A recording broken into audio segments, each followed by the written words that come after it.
the choir of St George's Chapel, Windsor, sang Wesley's Thou Wilt Keep Him in Perfect Peace, when in June 1972 they laid to rest Britain's last surviving King Emperor.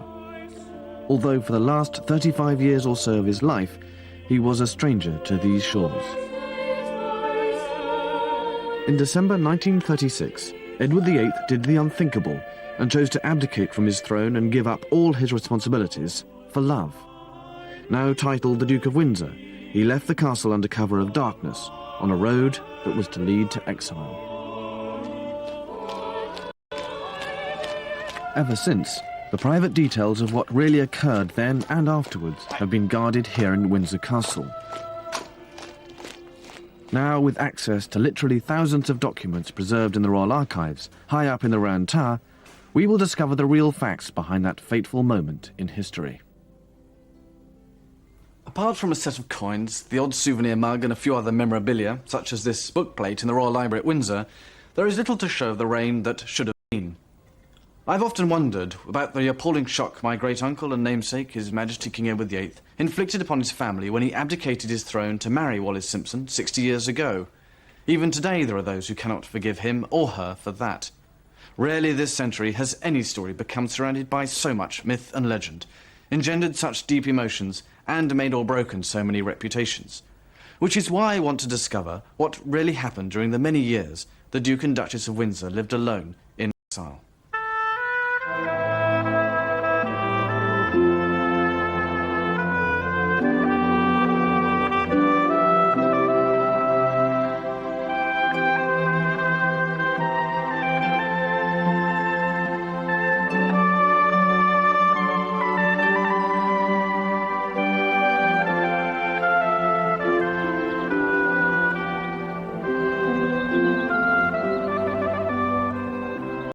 Fort Belvedere, just a few miles from Windsor Castle, was Edward VIII's home when he was Prince of Wales.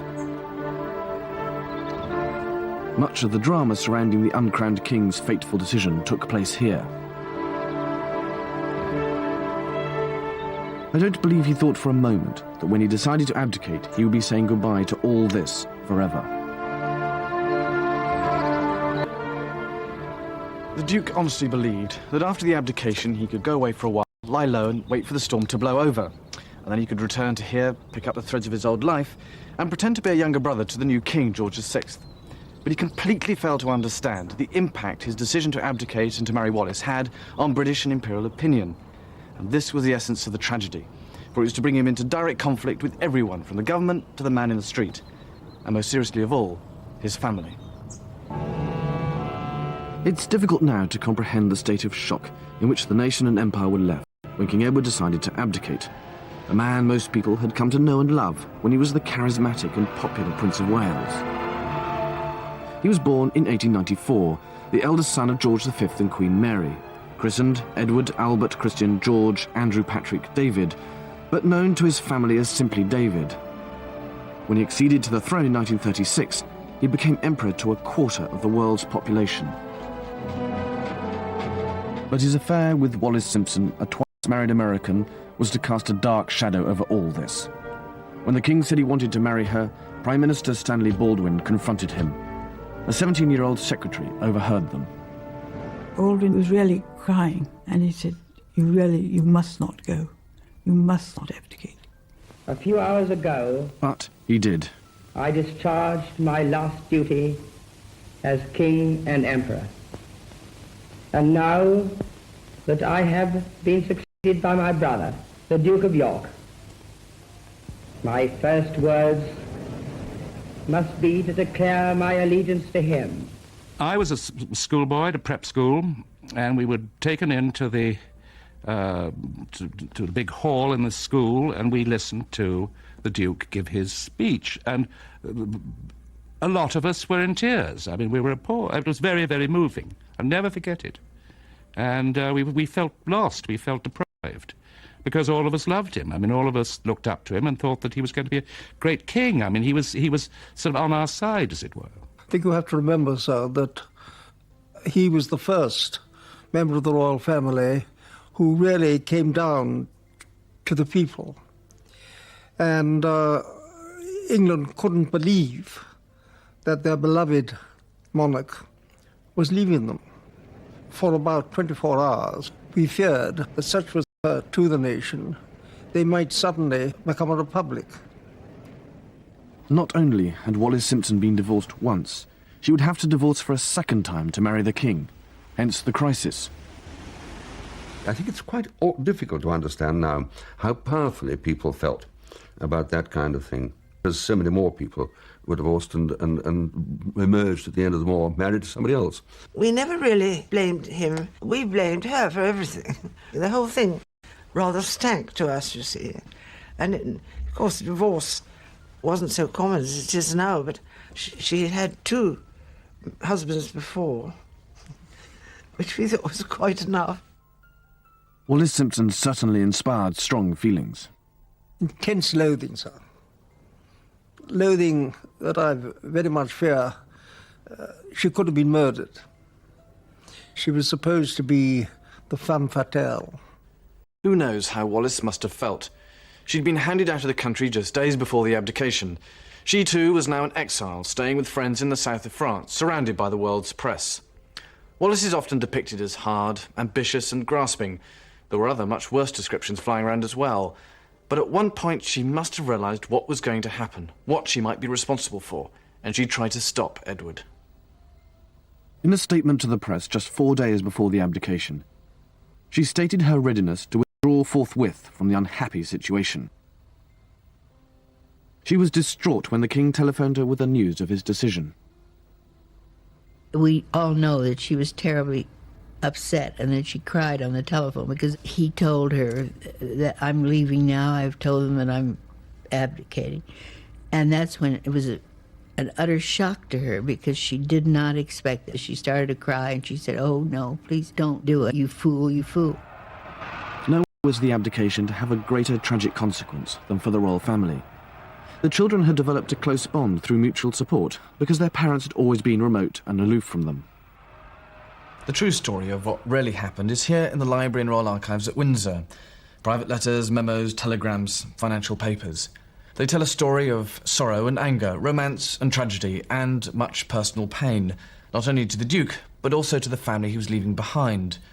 Although they were stunned by the abdication, they showed genuine sympathy for the Duke. The Duchess of York, soon to become the new Queen, wrote, "We are all overcome with misery, and can only pray that you will find happiness in your new life." And from his cousin, Princess Marie-Louise, "It is impossible to express what I feel for you in this hour of such momentous decision. Goodbye, David, my dear cousin, and beloved sovereign."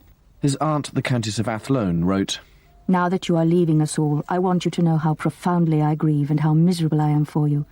Your decision leads you at long last out of all this tragedy to that happiness which you've been seeking and never finding these many years."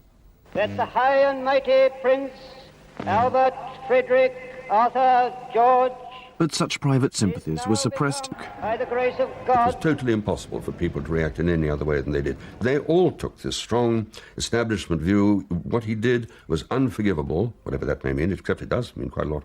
A major, visible dereliction of duty. I think as simple as that. To many, it was also a betrayal of trust. The officials of the royal household in particular felt disillusioned. Their first concern was to protect the monarchy. For that, they had to restore the public's confidence and to establish the new king, George VI, in the nation's affections, and distance the old one as far as possible. The impact of that on the brothers and family was to be profound.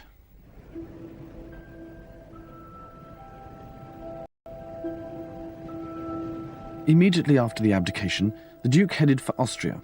Here he was oblivious to the emotional backlash against him in Britain. He fully expected to return home with Wallis and have her accepted by his family. In the meantime, he would have to wait in Austria while she would remain in France until her divorce was finalised. The telephone was the principal means of communication, both between Britain and France. And within 3 months he'd run up a bill of £800. Although there are no records of what was exchanged, we do know that the connections were never particularly good and that the calls were often strained and frequently caused much pain. He was very much the elder brother of your grandfather and your uncles. And he therefore rather felt he must tell his brother all the pitfalls and all the things he must do, which were not obviously quite well received. It was principally to end this ordeal that the king turned to Walter Monckton, a trusted friend of both he and the Duke, to act as a mediator. It was a role that was to involve Monckton in a number of delicate missions. He had to go over to the Duke and say, please, is it necessary to call your brother so often? Because he was not a very strong man, and it upset him. This constant interference with state matters did nothing to improve his relationship with officialdom. May 1937 saw the coronation of George VI on the same day that had been planned for Edward VIII. The Duke was not there. He was making plans for his wedding in June and naturally expecting his family to support him on what he regarded as the most important day of his life.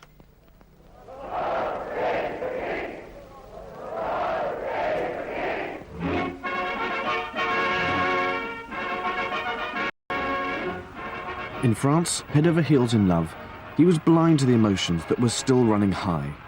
It was decided after much pressure from Lord Wigram, the King's acting Her Royal Highness.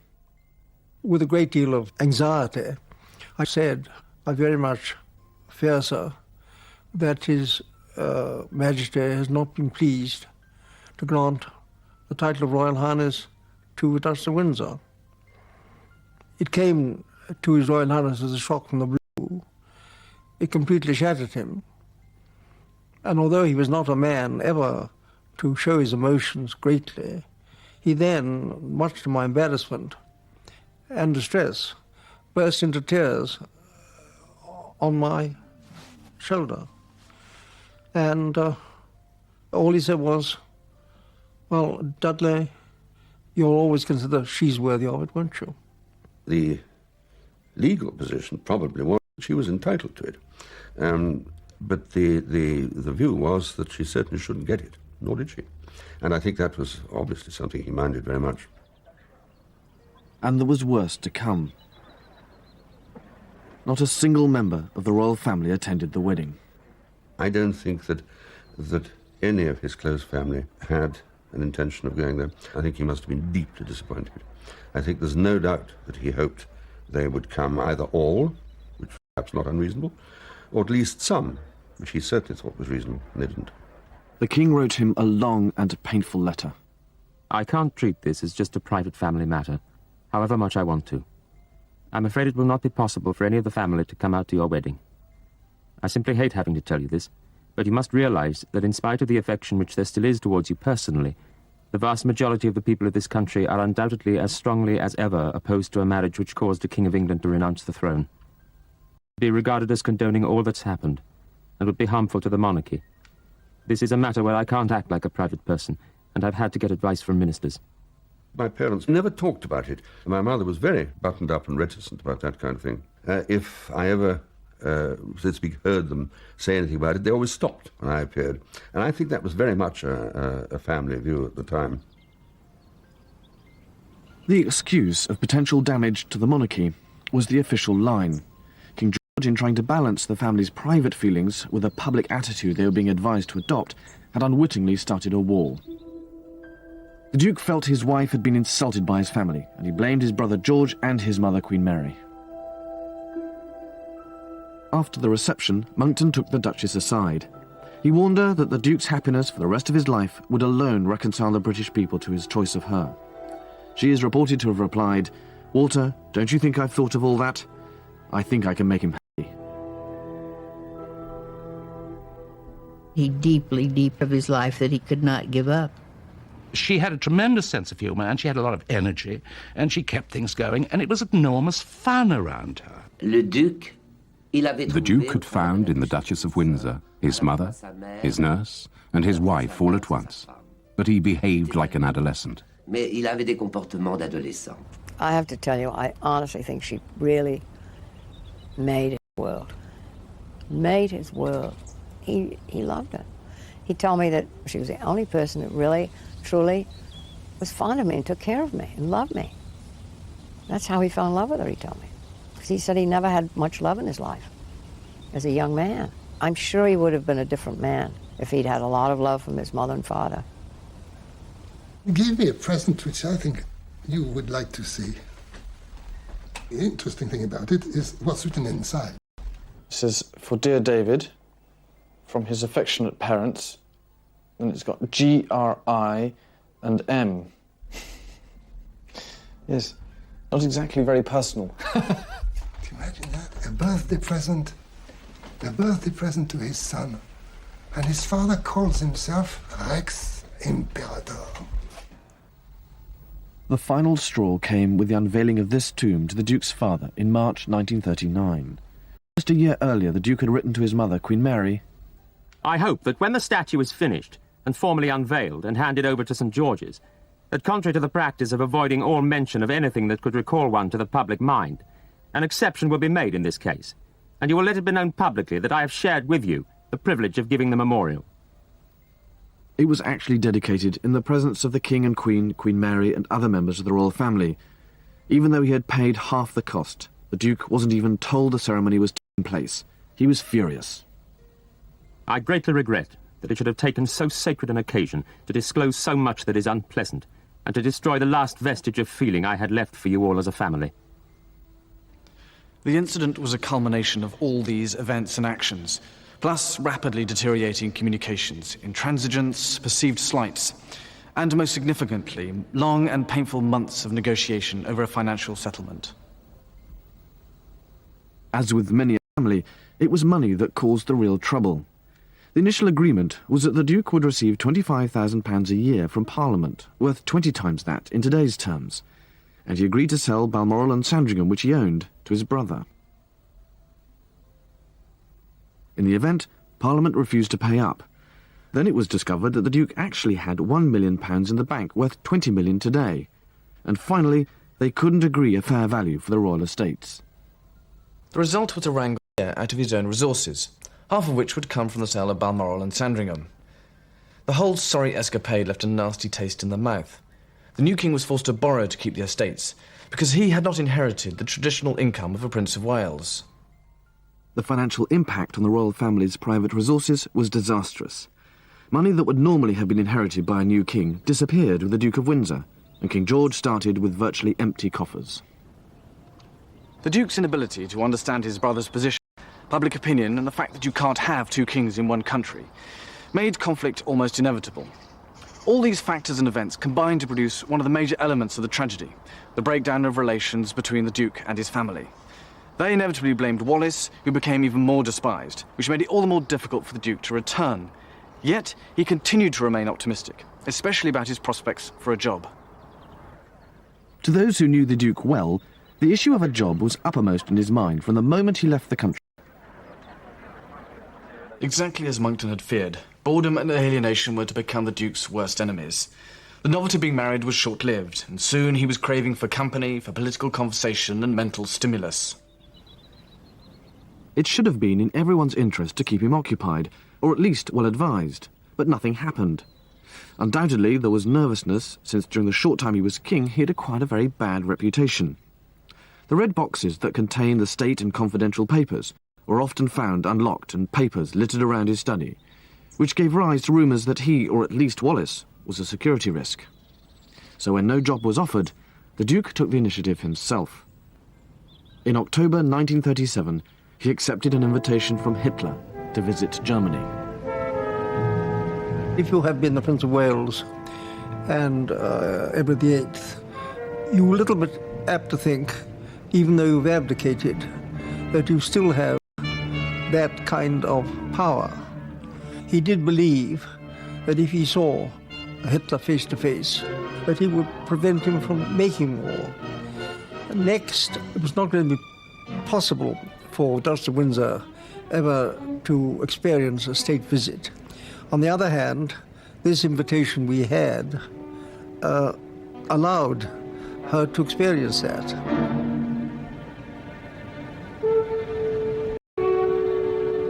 The Duke and Duchess visited Field Marshal Goering at his home. When we were touring the whole house with the Feld Marshal, we came to his study, and behind his desk was a marquetry map of Europe, with the whole of Europe in one kind of brown, and Great Britain into a lighter greeny kind of brown, the innuendo, and turned round to the Felt Marshal and said, that is impertinent. Finally, the Duke and Duchess went to meet Hitler. When we arrived, to the Duke's surprise, Hitler refused to talk to him direct in German, because, of course, the Duke was fluent in it.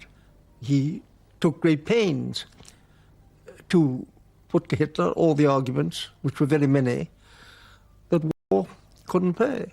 And we were only there, I remember, so for half an hour, and he left with great distress. He failed. It was an ideal opportunity for his enemies to declare him pro-Nazi, and the image of the Duke waving his arm in the air in what looked suspiciously like a Nazi salute was to stick with him. The press has said that Hitler told the Duke of Windsor that in certain eventualities he would place him back on the British throne. Now, that is completely untrue. Had even that been said, such was His Royal Highness's devotion and loyalty to his brother, I knowing his character as I did, he would have walked out straight away in rage. It was one of those press inaccuracies that, alas, did both he and the Duchess great harm. So, I mean, do you believe that the Duke collaborated in any way or sympathised with the Nazis? No, sir. He was a very, very loyal British subject. But the visit showed a serious lack of judgment and did nothing to help his cause back home.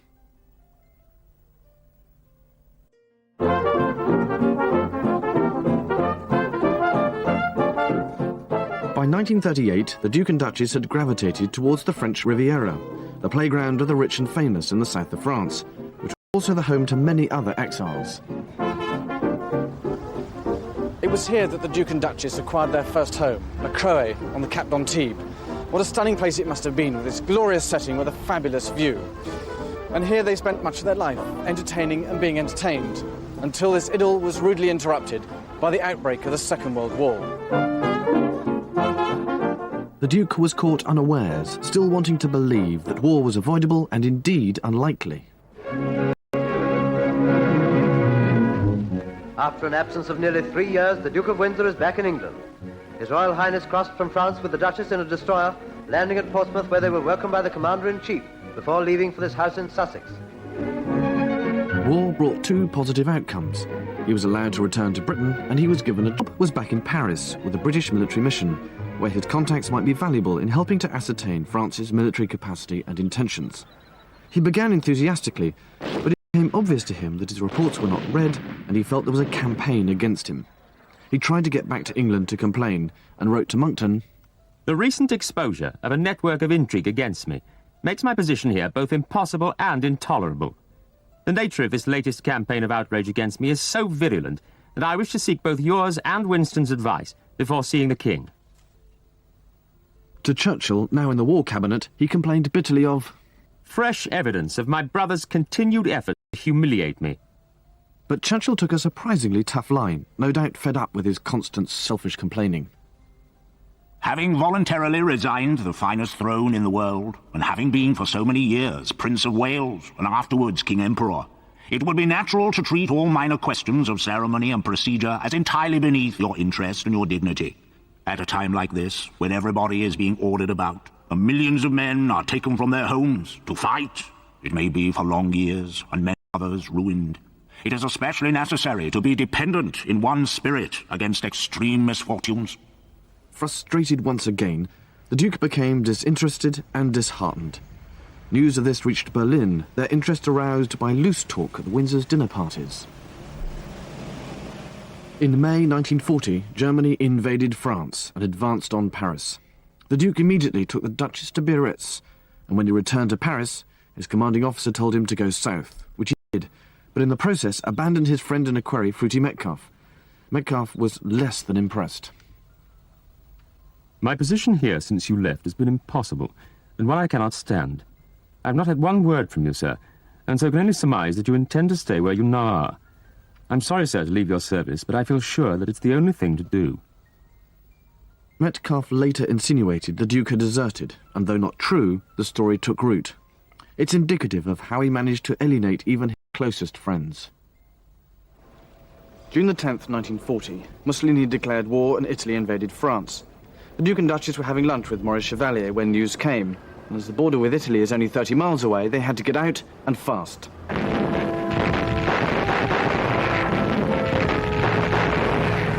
France was in chaos. Paris was abandoned and the Germans were racing south towards Bordeaux. The Windsors hurriedly packed and hid everything while making hasty escape plans for the local consul general.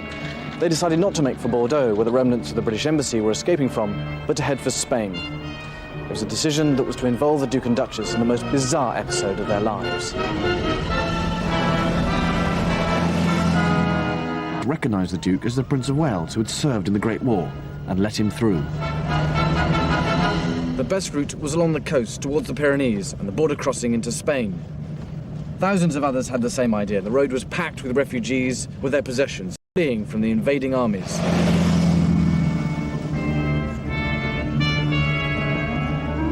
Making for neutral Spain was a risk.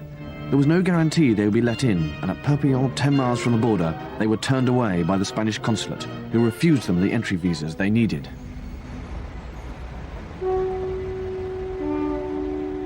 All transport was at a standstill, so there could be no going back.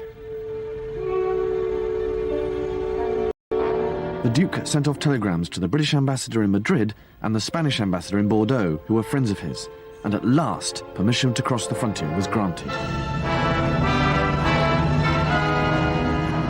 At the border there was even more chaos. The Duke said it was absolutely terrible. All these people with little pieces of paper in their hands were running up and saying, if I don't get across the border, I'm going to be killed. And I said, well, sir, didn't it occur to you that, now you and the Duchess were not going to be killed, but these people were? He said, why? I was the King of England. After 4 days on the road, the Duke and Duchess arrived in Madrid and, with relief, made for an old haunt, the Ritz. But now in a fascist regime, they immediately became the focus of political intrigue. Nosotros con Hitler teníamos relaciones difíciles. We had a difficult relationship with Hitler because he was a difficult man. But we always wanted our relationship with Germany to be a good one. For us, of course, Germany represented an important barrier against the Russians, which was the principal reason for our friendship with the Germans.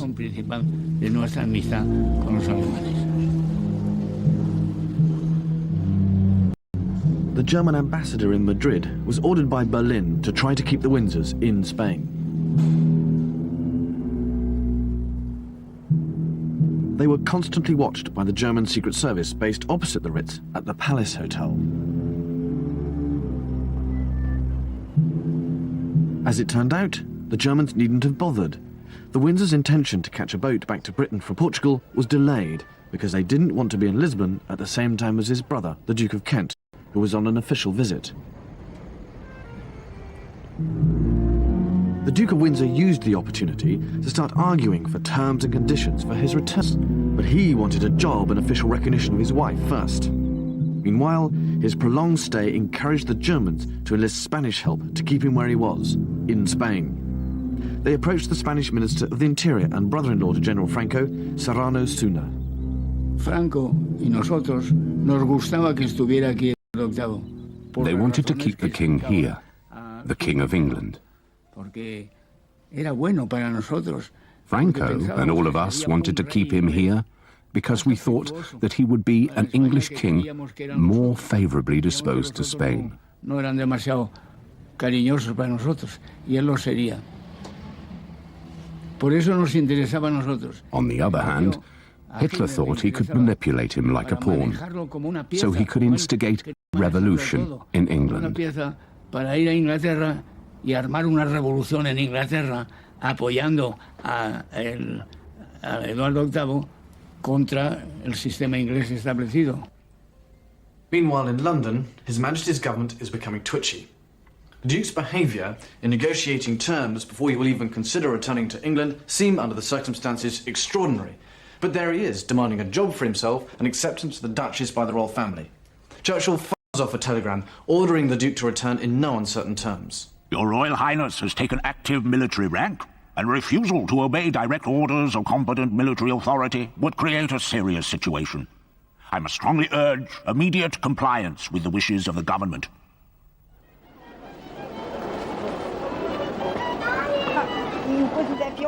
The Duke did not receive the telegram then, because he was already on his way to Lisbon. There, the British Embassy advised him to stay with Ricardo Espiritu Santo, a wealthy banker whose home was at the appropriately named Boca do Inferno, or the Jaws of Hell, for Santo turned out to be a German sympathiser. Having had no reply to his earlier telegram, Churchill seeks an audience with the King. The Duke must be removed from the continent, but how if he won't return to England? It's decided to send him to the Bahamas as governor, a post without precedence for a member of the royal family. The Duke's attempt at bargaining had totally backfired, and he was now to be sent further into exile. On one of his almost daily visits to the British Embassy in Lisbon, the Duke received Churchill's latest telegram informing him of his appointment as governor of the Bahamas. He was dismayed at the news, but nevertheless accepted. At least as a governor's wife, Wallis would now be his equal. So began a new round of negotiations, including the release from military duty of some of his former staff. Most significantly, he was stuck in Portugal until a boat passage could be arranged. VIII to lure him back to Spain. Angel, a Spanish secret agent, was sent to the Duke with a message.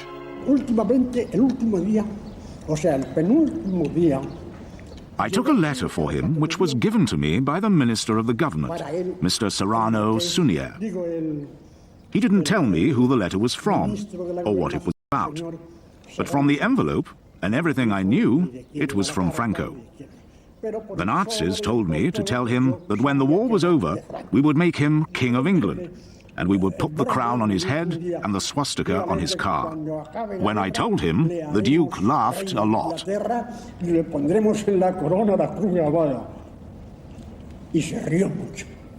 Operation VIII now effectively commences. The aim is twofold: to delay the Duke from leaving for the Bahamas and to persuade him to return to Spain. The real aim of the plot was the negotiated peace between Great Britain and the Nazis. And then behind there was a condition which could be the recovering the crown for the Duke of Windsor. The Duke is unaware of these machinations and plays perfectly into the hands of the plotters when he seeks their assistance to recover various items, including sheets and pillowcases, from his houses in France.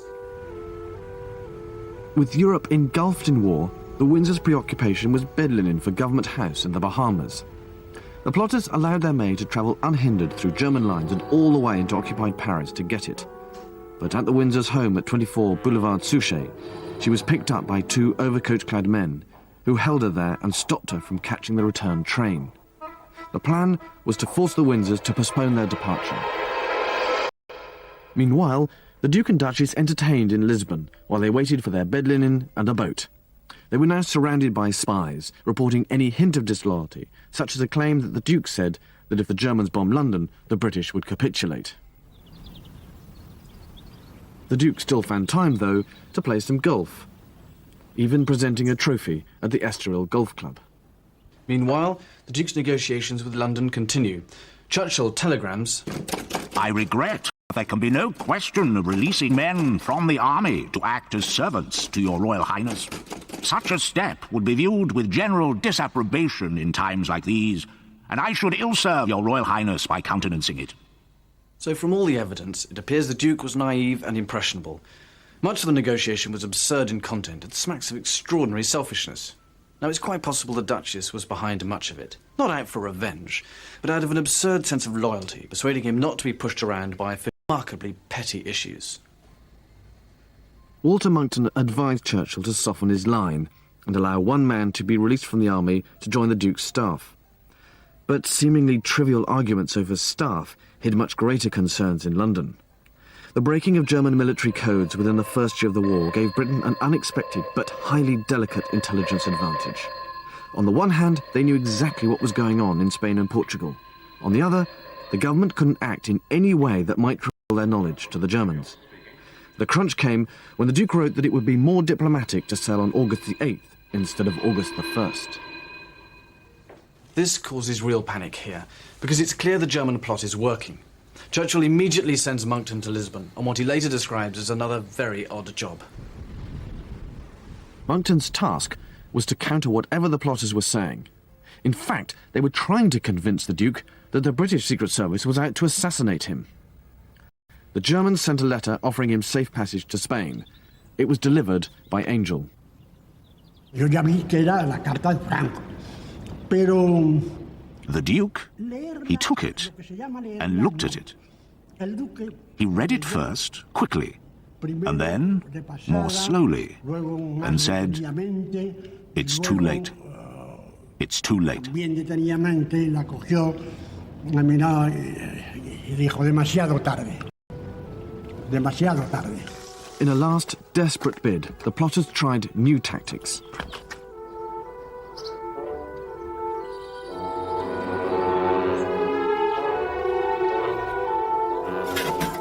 A gang of thugs was sent to the house with instructions to frighten the Duke into asking for protection.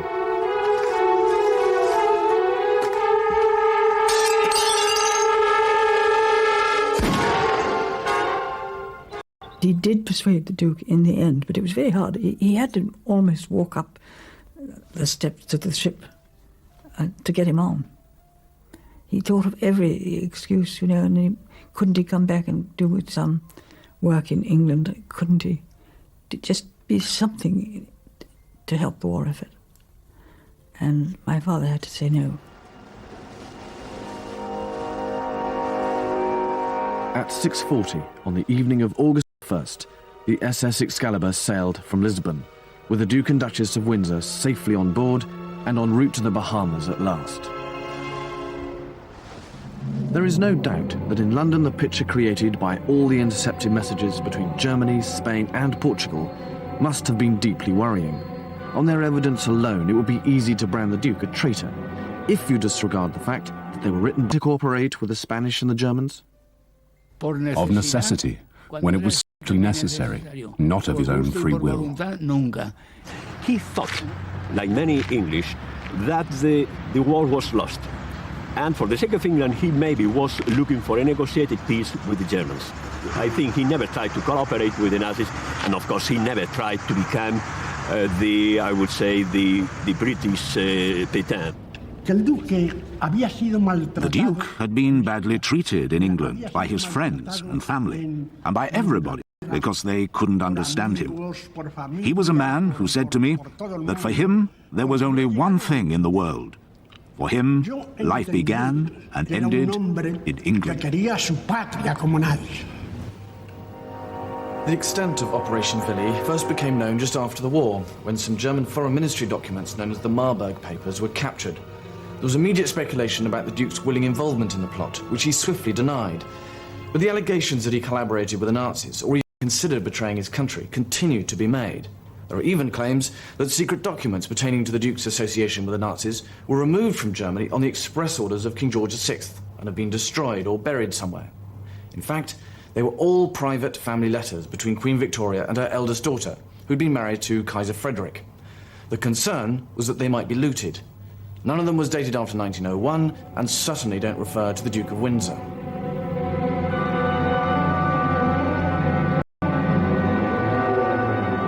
The Duke may have been awkward, selfish and intransigent to deal with. He may also have been loose-tongued and in favour of appeasement. But there is no evidence that he would have ever betrayed his country or agreed to be a puppet king. Such accusations were only directly levelled at him after he had died, when he could no longer defend himself. Being sent to the Bahamas for the Duke was like Napoleon being sent to St. Helena. It was, for him, the equivalent of being sent into exile. The only consolation was that Wallis would be treated as his equal as governor's wife. But it was small comfort that he was going to have to sit out the war, frustrated at not being able to help his country in a more constructive way. All along, he must have dreamt of returning to Britain.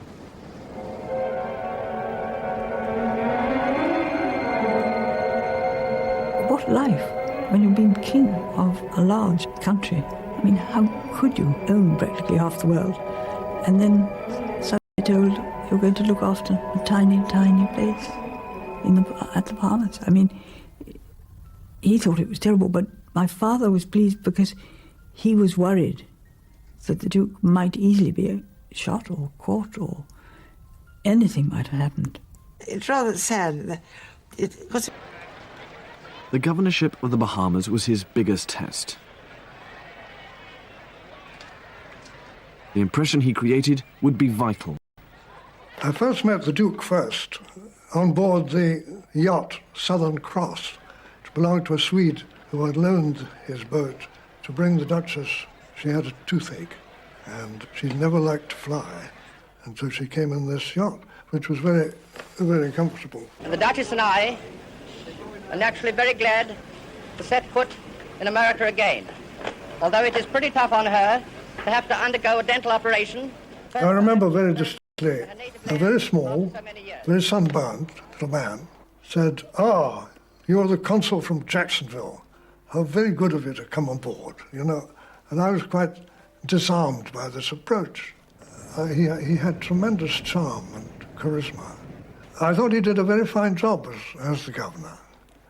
He didn't spend an awful lot of time in the office, but he didn't like the office. He didn't like paperwork. But he was very popular with the Bahamians.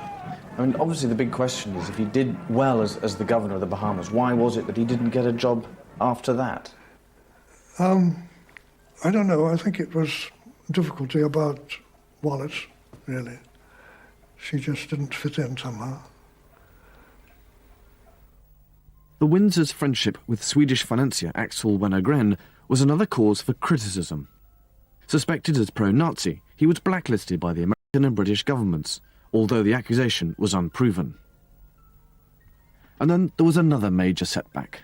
He had an appalling accident, let's face it, in the Bahamas, when this very visible murder of a very known citizen was there, and that can't have been easy to handle, and possibly wasn't well handled. The Duke's reputation as governor was almost destroyed by the lurid murder of Sir Harry Oakes, who was found battered to death in July 1943. The Duke made the mistake of summoning help from the Miami police, who bungled their investigation so badly that no murderer was ever convicted. I think that was a minus mark, not a plus mark. And I suppose the establishment, who decided or recommended people for the rather important kind of job he might have had, I suppose they were not only doubtful about him, but they were more than doubtful about her. They didn't like her. They didn't fancy an American voice as one of the voices of this country. The 20,000-ton American troopship Argentina, as I saw her anchored in Plymouth Sound, within sight of the shores of Britain. Aboard her were the Duke and Duchess of Windsor on their way at home. In answer to a question I put to him, the Duke said, "I'm coming back to England in the early part of October." At the first opportunity, once the war had ended, the Duke resigned his post and made his way via America back to Europe. His dream was probably to return here to his beloved Fort Belvedere, his former home and the place where many of the crisis meetings prior to the abdication took place. But this dream, along with his hopes of a job and acceptance of his wife by his family, were to be dashed. The Duke has made it plain that the present move to Paris has nothing permanent about it. He is set on bringing his wife to his homeland and to a home of their own. The Duke's expectations remained wildly over-optimistic. In reality, he was never to see Fort Belvedere again. And it was to be a few more difficult years before he became resigned to the inevitable, that he was not to be given a job, that his wife would never be accepted by his family, and that he would not be allowed to live in Britain permanently. In the end, he accepted that he was an exile. As it turned out, once they became reconciled to this fact, the Duke and Duchess set about creating a lifestyle and image that was to make them one of the most alluring icons of the 20th century.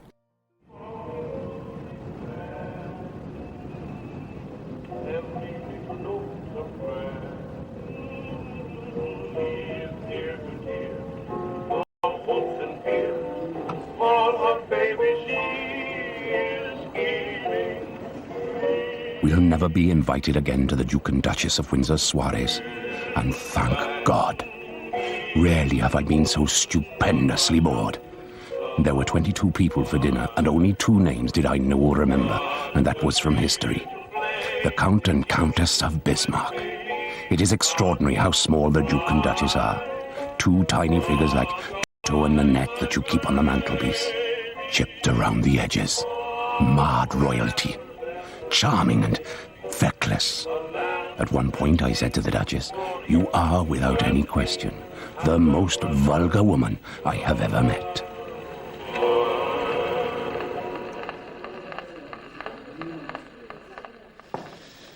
Richard Burton wrote that in his diary after an evening here in 1968. But in spite of it, he and Elizabeth Taylor came again several times. Well, few ever declined. You didn't say no to an invitation from the Duke and Duchess of Windsor to visit their private home in the Bois de Boulogne.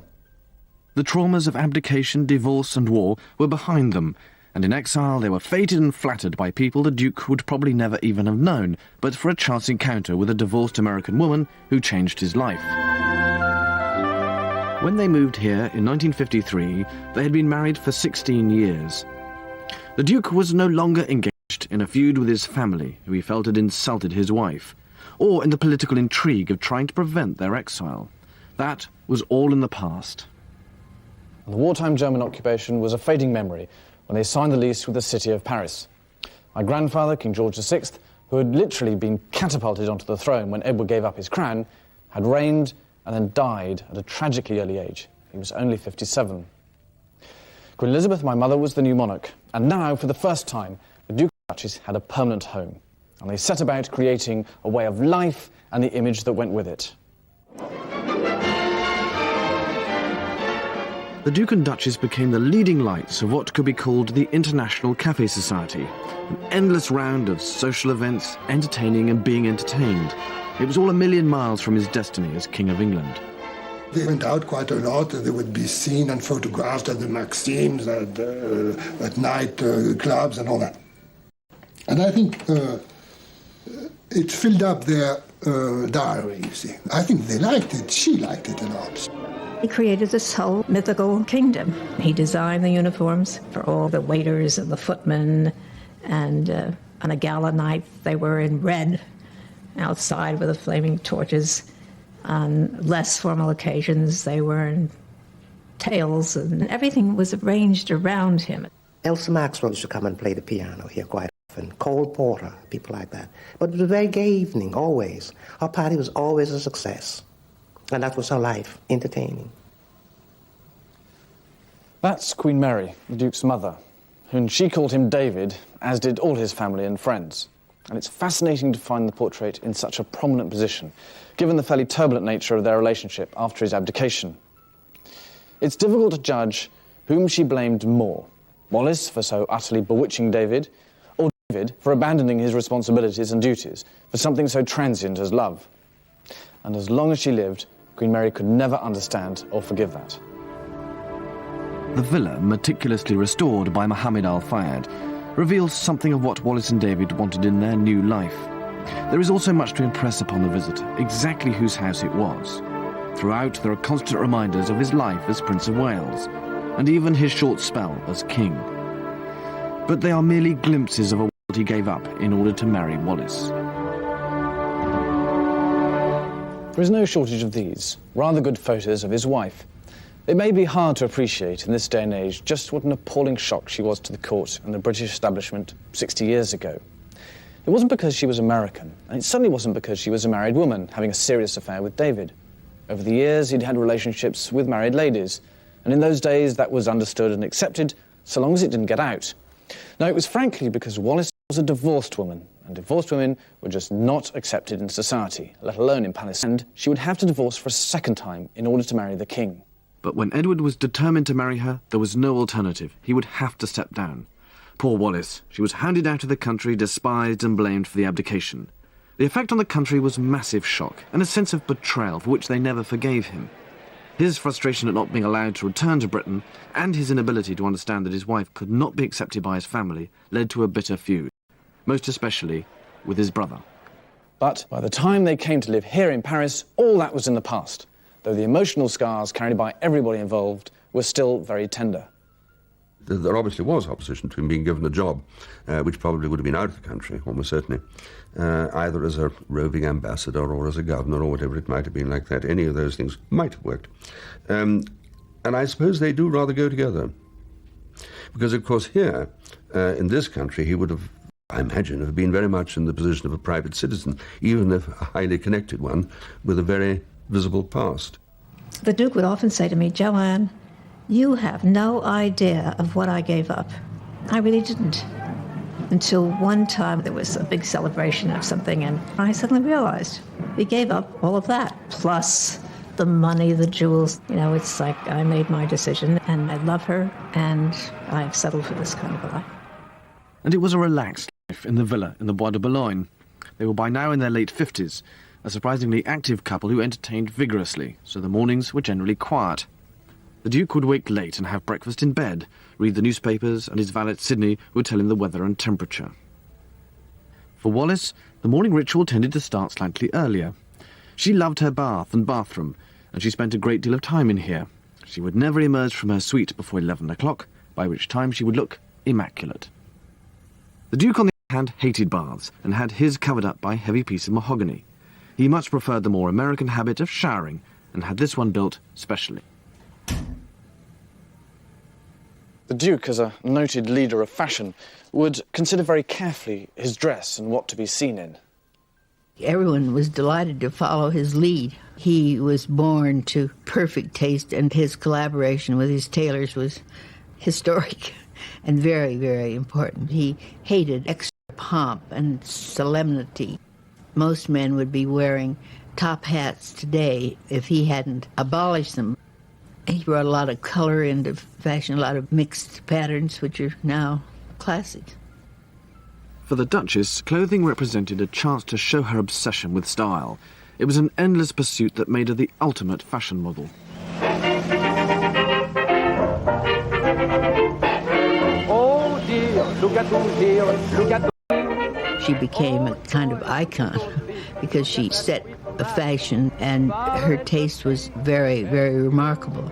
One of the most interesting things about her is she's one of the few plain women to become a fashion icon. As far as I'm concerned, I've been very influenced by her because she knew so well, you know, and teach to a young designer what really is essential for a woman to be elegant. Nothing over-elaborate. The cut has to be perfect but simple.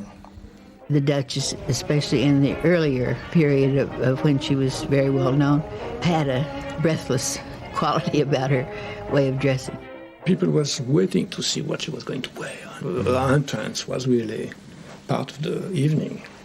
Quand je la coiffais, quand même, elle faisait, je peux dire, les liftings, oui. When I did her hair while she was having, can I say, a facelift, she was obsessed with seeing how she appeared, even if she had just had a facelift. She immediately thought about having something done again, some small touches like that on the right, on the left. She was obsessed by what she wanted to represent. That was her great obsession. C'était sa grande obsession. I used to say to her sometime, why don't you take up some charitable work here in Paris like you used to do in the Bahamas? She said, Sydney, I was locked up on that island for 5 years, and there were no in German, as you know, nowhere to go. Now I left, I come to Paris where I was first started, and I am going to enjoy myself. And that's just what she did. She entertained the hairdressers, the beauty parlors, and the couturier. The search for style was pursued with an almost manic zeal. No fashion show was truly complete without the attendance of the Duchess.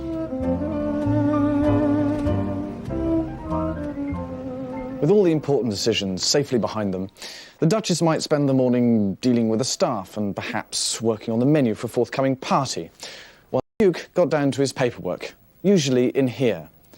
He opened the mail, did the checks, checked the accounts. And he wrote letters, social and business ones. But he no longer wrote with anger and frustration as he had done in the first years of his exile. And so the day would pass. After a light lunch, perhaps a nap. Maybe a chat to a friend on the telephone, or a romp with the pug dogs in the garden. And then tea. The Duke drank a lot of tea, and she often scolded him for letting it go cold in the cup. And slowly, the evening would approach. And I used to look at her coming down those stairs. She looked like a 16-year-old girl. And I used to bow to her. I said, how beautiful you look. She would say, thank you. She'd come in, she'd say, everything is perfect. She'd walk on the terrace and see all the candles and the trees were floodlit. She said, Denny, make it a beautiful night tonight. In everything they did, there was an extraordinary attention to detail, a clever mixture of British tradition with American... Always very agreeable light, no bad face. You started courting to the Duke of Windsor and the Duchess. You had a drink, a quarter of an hour, 20 minutes, not more, with Sydney, with a beautiful red coat they brought him from Bahamas, and tiny, tiny appetizer, and champagne, and what you want for drink. But not more than a quarter of an hour, 20 minutes. And then on to the dinner, because the Duchess said, the dinner can't wait for the guests have got to wait for the dinner. If you want good food. Believe it or not, they wore evening dress for dinner every night, whether there were guests coming or not. The Duke, who was always first to be ready, would be waiting for Wallis to offer his arm and escort her to the dining room. Often, she was late, but he always remained just here, waiting. Sometimes it looked as if she might never come, and after a while, a servant would bring a chair, and he would sit, smoke a cigarette, and weep. When they tired of Paris, they travelled in style. Their faces were in all the papers, the very embodiment of the international jet set.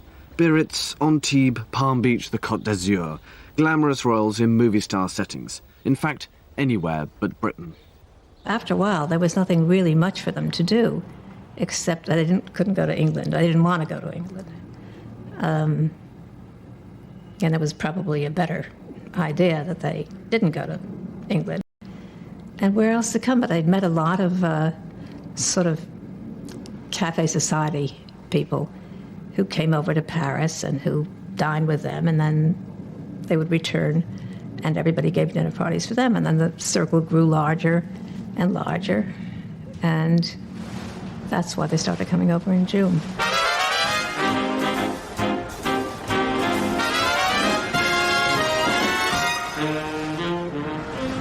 Duke and Duchess never travelled by aeroplane because of her fear of flying. The Atlantic crossing would take about a week. Invariably, news of their arrival would precede them, and New York society would be waiting to welcome them with open arms.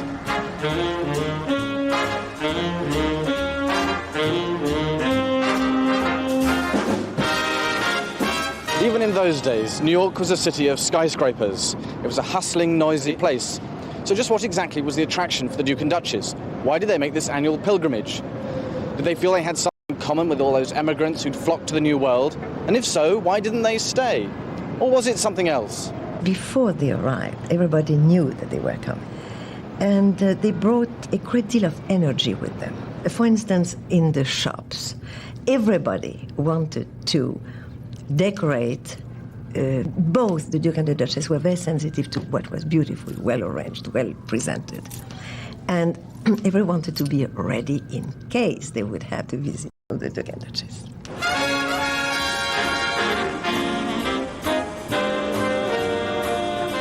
The Waldorf Towers was ideally located for what the Duke and Duchess wanted. Here in the heart of Manhattan, they had easy access to the fashion shows, the shopping, and the parties.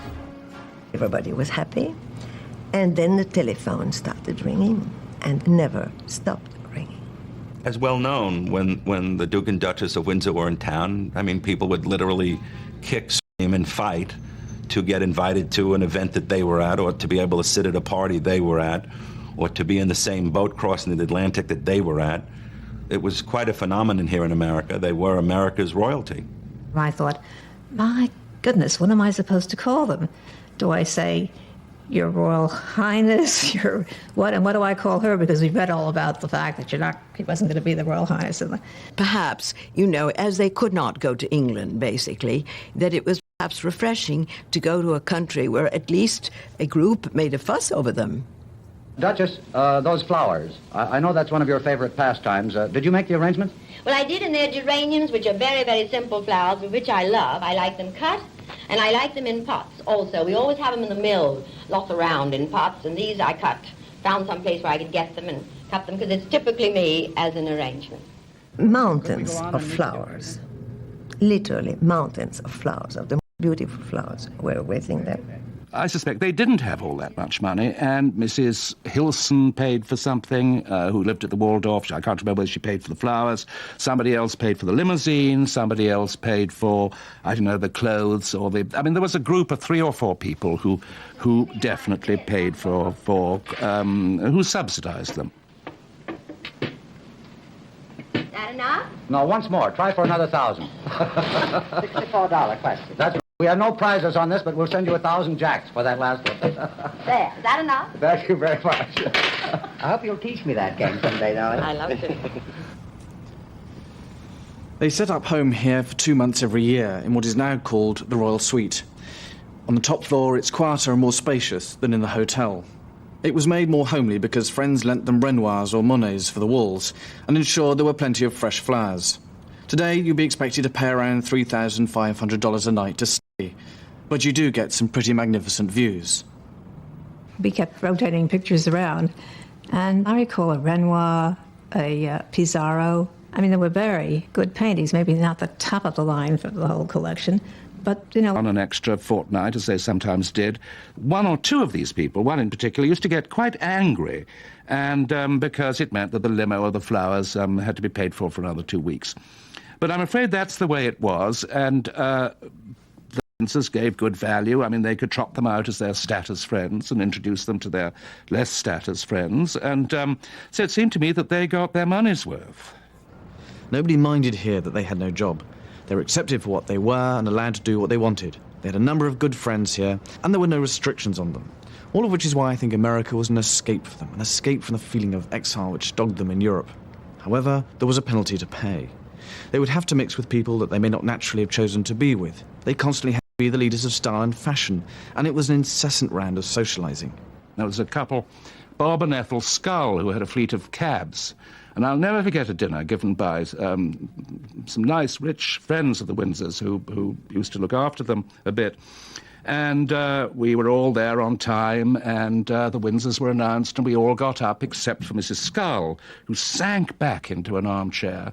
And when the Duke and Duchess came round to be introduced, she held out her hand to be kissed by the Duke, who, being extraordinarily well-mannered, took it and kissed it. But the Duchess hissed so that we could all hear the cheek of that bitch. Both the Duke and Duchess preferred small dinners. Their great pleasure was 6 for dinner. The Duchess wanted to keep the dinner very informal and relaxed. To start, they would have a cold soup or consommé, and then it would be this wonderful sea bass with cucumbers in a very light cream sauce, or a roasted chicken with herbs. Then to end, we would have the rum and resin ice cream, which was the Duke of Windsor favorite. His Royal Highness was not really always so keen about going out. The Duchess liked to go out, to see people whom she knew, whom they knew. Also, she always thought about entertaining the Duke. And she was afraid that if he would stay home too much, too often, he would possibly get a little melancholy. And once he was on his way, he was happy, but to get him on his way was not always what he had wished. The Duke had this habit of talking German, and I don't know whether it was after... It used to be towards the end of dinner, and he would suddenly turn on some nice lady occasionally and start talking in German, which didn't go down too well, and he would start saying, but this is meine Muttersprache, he'd say, my mother tongue. He came to life at these. He liked sort of cafe society life. I mean, New York being the capital of cafe society, I mean, that she flourished. I mean, she came into her own in New York, whereas she didn't so much in Paris, I feel. And she had a ball, I don't think he did. The Duke was devoted to the Duchess, but not to all her friends, especially when stories appeared in the gossip columns about her liaison with a notorious socialite, Jimmy Donahue. He's somebody who degraded people, and I think that he liked the idea of having an affair with the Duchess. It was a feather in his cap. I don't think it was a very passionate affair, but I think that somehow he got her absolutely trapped. She was fascinated by him. And also what she liked in New York was going out on the town. He liked to go out on the town. So, I mean, they would spend... What she needed was a companion to go to nightclubs and to sit around in old Morocco, wherever it was. And he was perfect for that. And he was very funny. I think that at some periods, life became so dull that she really needed somebody who was going to amuse her. And Jimmy Donahue was extremely amusing, as very often very gay and outwardly gay men are. I mean, for instance, I remember one time when somebody asked Jimmy Donahue what the Duchess was like in bed, and he said my idea was like going to bed with a very old sailor.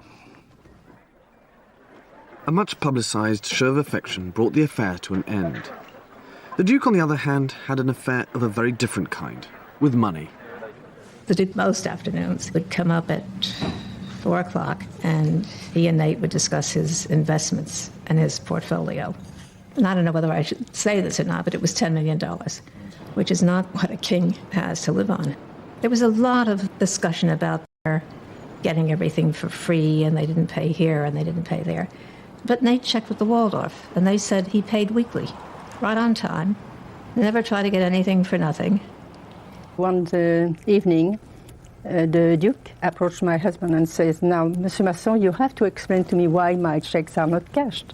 And Charles says, "Yes, my wife kept your checks." And the Duke paused for a while and said, "Well, they have to be deposited." So Charles says, "Is it a royal command?" And the Duke said, "Yes, it is." Wallis adored jewels. She was very knowledgeable about them, and during the 36 years of their marriage, the Duke must have spent hundreds of thousands of pounds buying them for her. Some came from here, Harry Winston's place on Fifth Avenue. From this house, they preferred the fabulous. In fact, their first purchase was a pair of yellow pear-shaped diamonds. They were approximately 45 carats each, and they were mounted as clips. And when the Duchess received these diamonds, one wonders if she might have said the same thing when she first saw the Duke. And I have worn them twice, and they have caused a sensation. The Duke was brought up with this. He was used to women wearing this kind of thing. He took it as just second nature. And I imagine that he wished his wife to have that. Wallis became associated with jewellery more than probably any other woman this century. On one occasion, she asked Winstons to make up a necklace from a priceless collection of jewels purchased in India from a Maharani. These were among the most spectacular probably ever conceived, with 700 or 800 carats of beautiful emeralds, rose diamonds, which are old cut diamonds. And Mr. Winston took these and created necklaces out of them, which the Duchess of Windsor fell in love with. Well, the first time she wore them at a ball in Paris, one of the Maharanis said, "What's the big deal? I used to wear those on my ankles."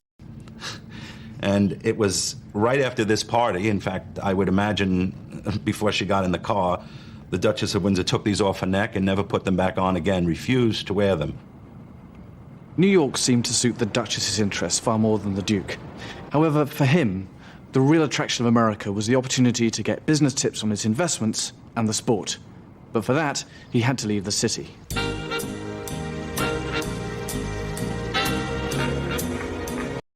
Most weekends they would make for the country and places like Locust Valley on Long Island, to lovely old houses like this one owned by the Slater family.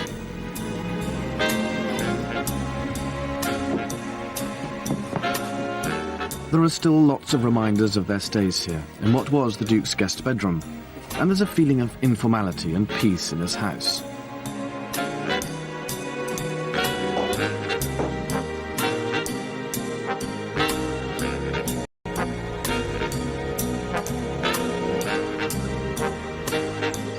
Long Island was where the Windsors could relax, with friends who invited them for holidays and to satisfy their love of life's little luxuries.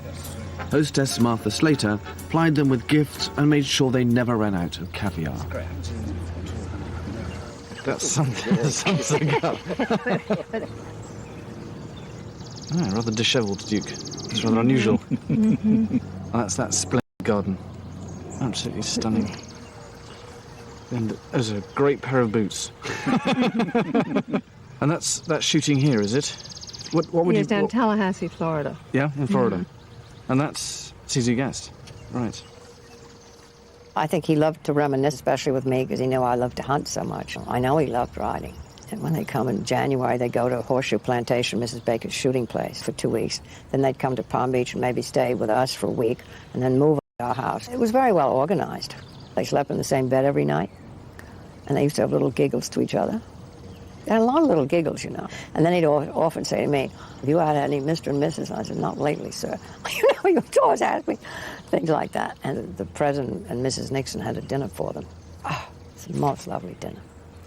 Arnold Palmer flew in his plane, and I sat next to one of the astronauts, and it was a fabulous evening. It was beautiful, and of course, he was the star of the evening. He gave us a very short speech after dessert, and everyone fell in love with him, really. The charm of that man. In the exclusive country clubs of Long Island, the Duke could practice his favourite game, golf.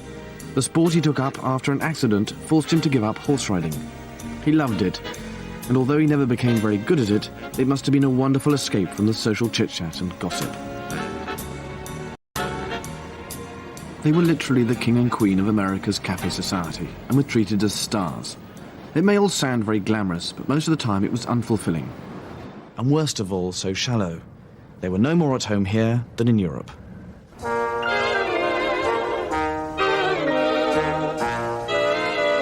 The Windsors ended up living in France, principally because they were offered tax-free status. That was a major concern of the Duke's, influencing not just where he lived, but also where he might take a job.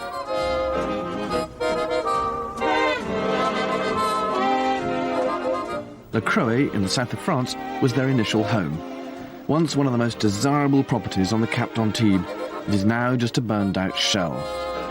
Without their scrapbooks and the Windsors' own photo albums, it is difficult to imagine what a fashionable and stylish place it must have been, and how much fun it was.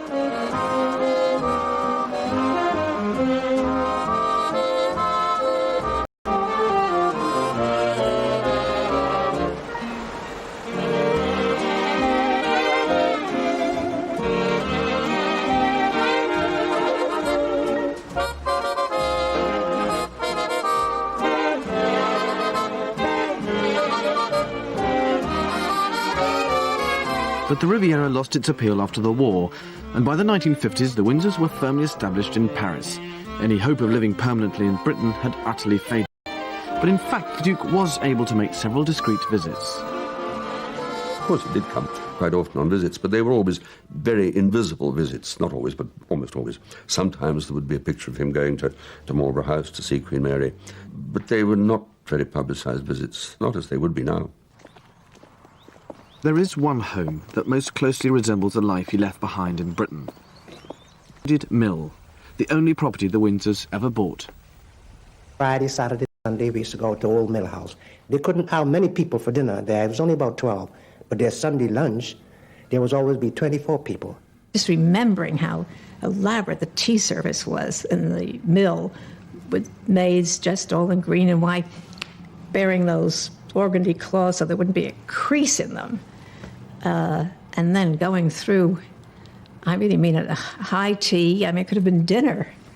As a matter of fact, in the mill, after this enormous display, the Duke would look at his watch and he'd say, "All right, 5 o'clock, time for cocktails."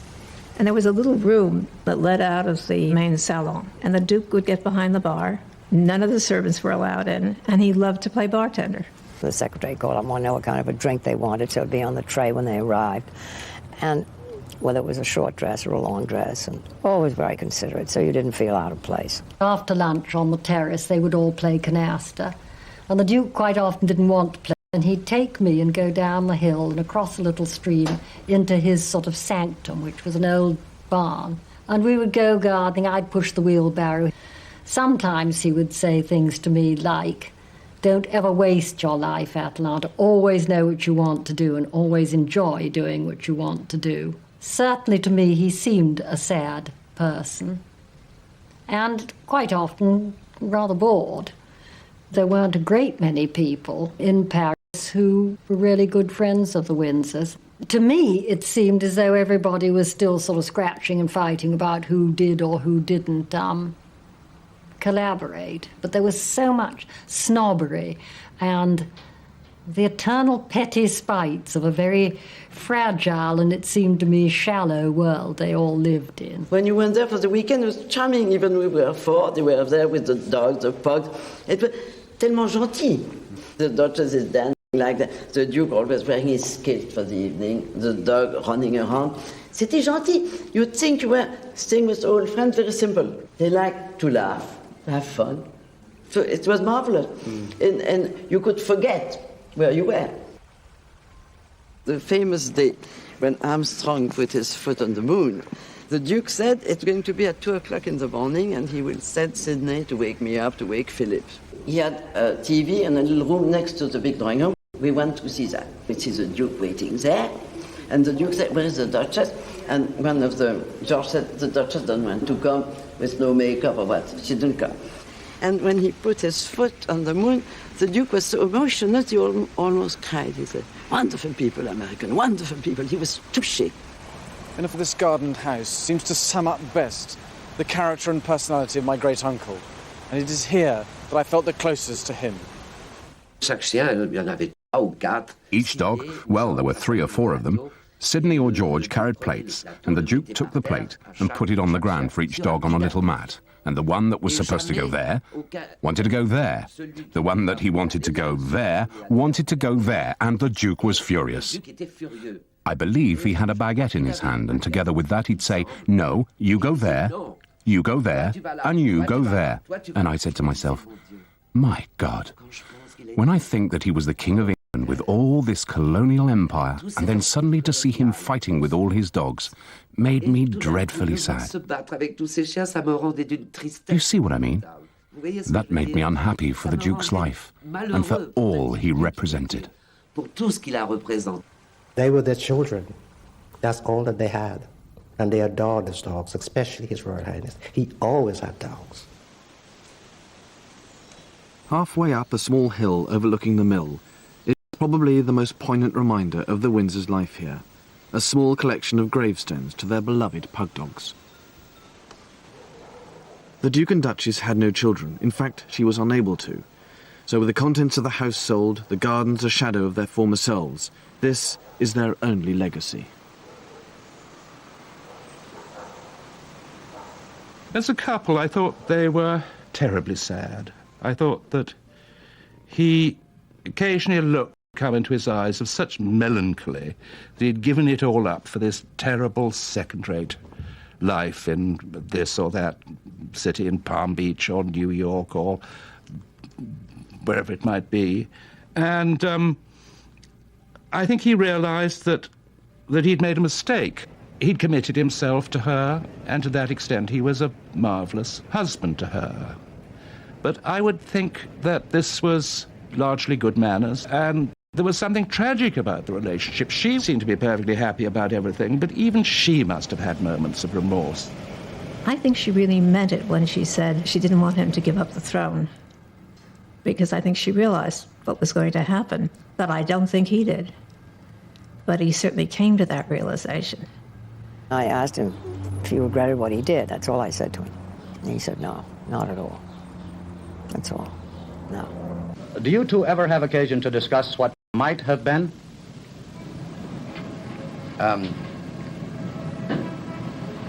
Mr. Murray, I think you must be referring to the events of 1900, the crucial events in my life and mine since that time. Well, now the answer is most emphatically no. We both feel that there is no more wasteful or foolish or frustrating exercise than trying to penetrate the fiction of what might have been. There they were, like Becky Sharp, really, at the end of Vanity Fair. I mean, condemned to lead this sort of terrible life from one pleasure place to another, not clearly really having a very good time, and not having really old, dependable friends. The late 1960s was a turning point for the Duke and Duchess. The gradual reconciliation with his family was acknowledged when they were both invited to the formal unveiling of a memorial plaque to Queen Mary in 1967. By now they were in their 70s, and it was also the beginning of the end. A series of illnesses and operations afflicted the Duke, and the last and most serious being the detection of cancer. It was pretty easy to detect a tumor on his tonsil, on his left tonsil. It was a cancerous lesion, which very quickly got out of control. It was beyond any surgical attempt. Nothing could be done. He knew that he had cancer of the throat, but he never complained. He was really very, very sick. And that's when Winston called up Dickie Mountbatten and said perhaps the Queen should know how ill he was. I don't really think, to be fair to the Duchess, I don't think she had a clue how sick he was. Because about 3 years before, she was really losing her memory very seriously. And the Duke talked to Winston and I about it, and he didn't want anybody to know. She was very feeble, and maybe this affected her memory. He was devastated at the thought, always thought, what will happen if I should disappear first? He knew that she would be very vulnerable and that there would be a lot of vultures around. In 1972, Queen Elizabeth was due to make her first state visit to France. The British ambassador, Sir Christopher Soames, was desperate that nothing should go wrong. He contacted Dr. Tain. Sir Christopher explained that if it happened that the Duke died during the royal visit, of course half of it would have to be cancelled, the Queen would have to go back to Windsor and so on, and they were very worried about this. And I remember Sir Christopher said to me, look here, doctor, the Duke's got to die before or after the visit, but not during. What can I do, sir? Despite his illness, the Duke was determined to receive the Queen at the villa. Elaborate preparations had to be made. Our first idea was to invite Her Majesty to come to see her uncle in his bed, but the Duke said, no, this is not convenient. So we set the IV drip, and the tube was coming out of his shirt at the back there. Where I am here, you see, and the flask containing the serum was hidden behind that curtain here. And it worked well. You couldn't see a thing when you walked. But then the unexpected thing happened. He wanted to stand up. When the Queen came in, that was not foreseen at all. I thought that was really something. He could hardly stand up, but he wanted to greet the sovereign. After the visit of Her Majesty, the Duke's deterioration was rapid. That morning he sat down and he took up his pen, but he couldn't write. You probably are weak. I said, you haven't eaten for so long. Why don't you let me go get you some Finnan haddock and buttered eggs? That's your favorite breakfast. Sidney said, that is far behind me now. I tell you what I like to have. I like to have some fresh peaches and cream. And I fed him, and I put him back into his bed. The little dog was on the bed with him. And when I came in at about 6 o'clock, he was still sleeping. And I said to Royal Highness, His Royal Highness is resting very late this evening. She said, Sidney, don't worry. Leave him, he's tired. Let him rest. And about 8 o'clock, I came back. The little dog jumped off the bed, and he ran into the boudoir, and he jumped on a Royal Highness' lap and never came back. And I said, this is very strange. I didn't say anything else. I stepped out of the bedroom, and that very night, His Royal Highness died.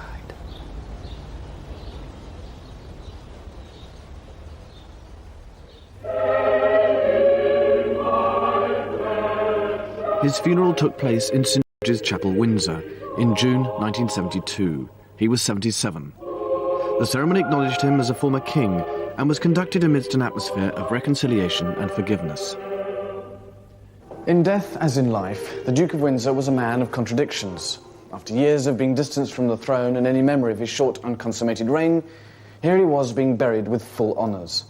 As a young man, he had become an immensely popular Prince of Wales, by going out amongst the people like no other member of the royal family had done before. Yet, just as they needed him most, on the point of becoming king, he walked out on them. He was the pinnacle of society, yet he openly defied the social mores of the day. He was stubborn, selfish and self-centred, yet at the same time charming and charismatic. People really liked him. He was openly a patriot, professing love for his country and allegiance to his brother, King George, and yet he is condemned by some as a collaborator, or even worse, a traitor.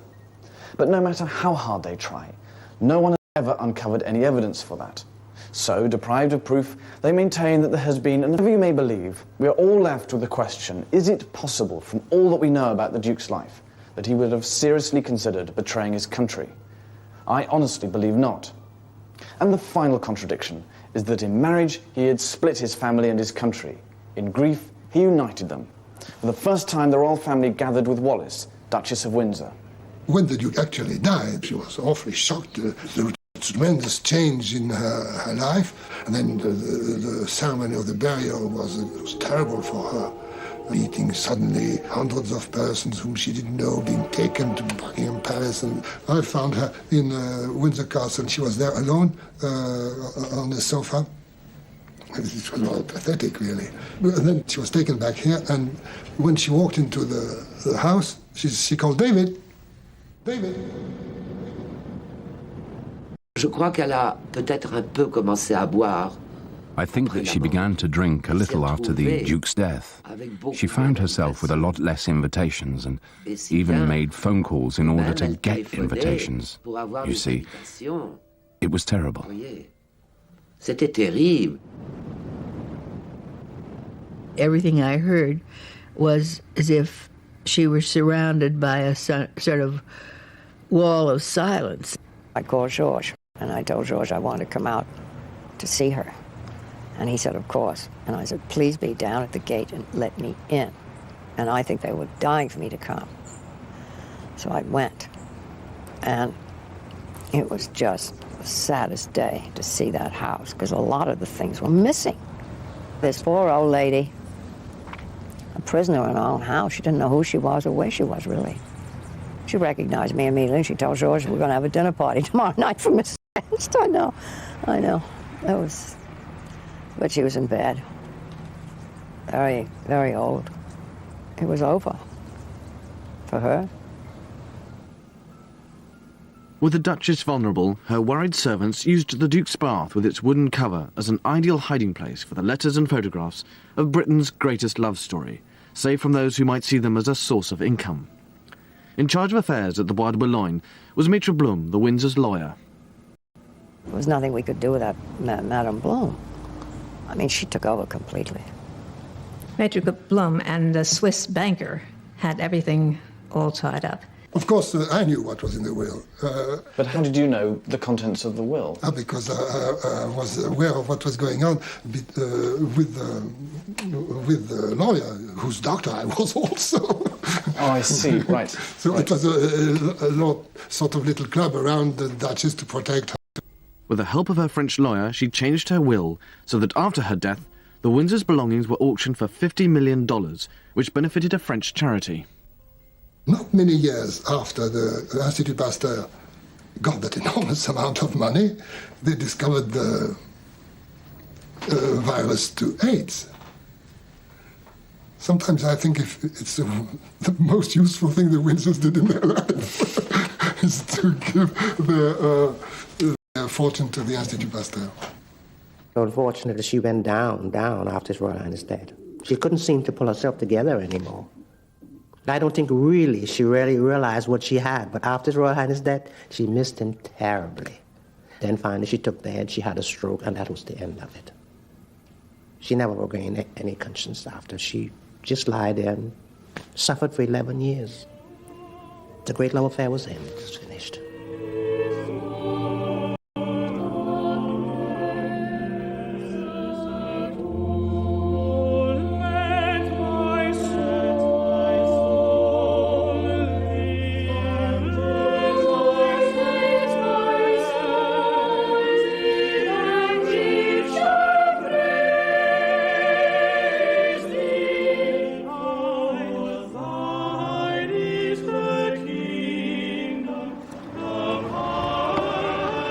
The story comes full circle.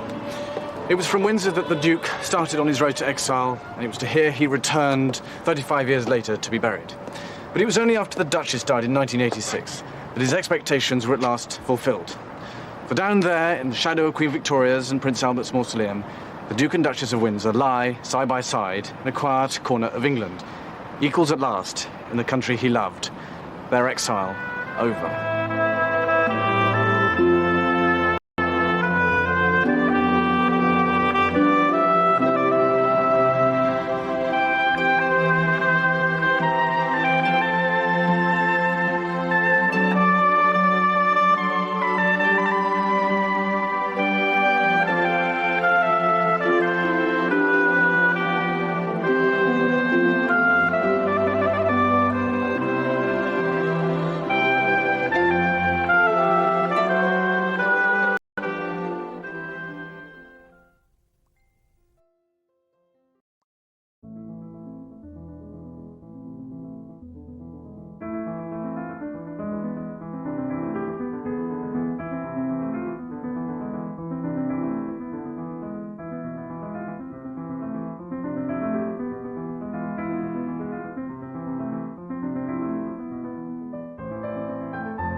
exile.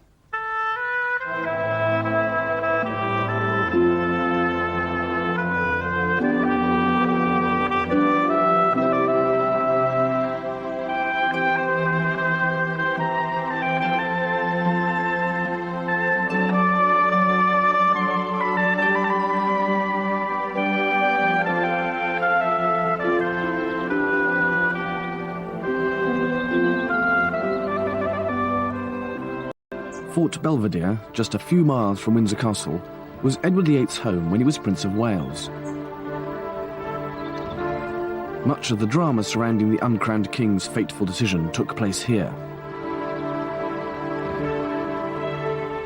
I don't believe he thought for a moment that when he decided to abdicate, he would be saying goodbye to all this forever. The Duke honestly believed that after the abdication he could go away for a while, lie low and wait for the storm to blow over. And then he could return to here, pick up the threads of his old life, and pretend to be a younger brother to the new King, George VI. But he completely failed to understand the impact his decision to abdicate and to marry Wallis had on British and imperial opinion. And this was the essence of the tragedy, for it was to bring him into direct conflict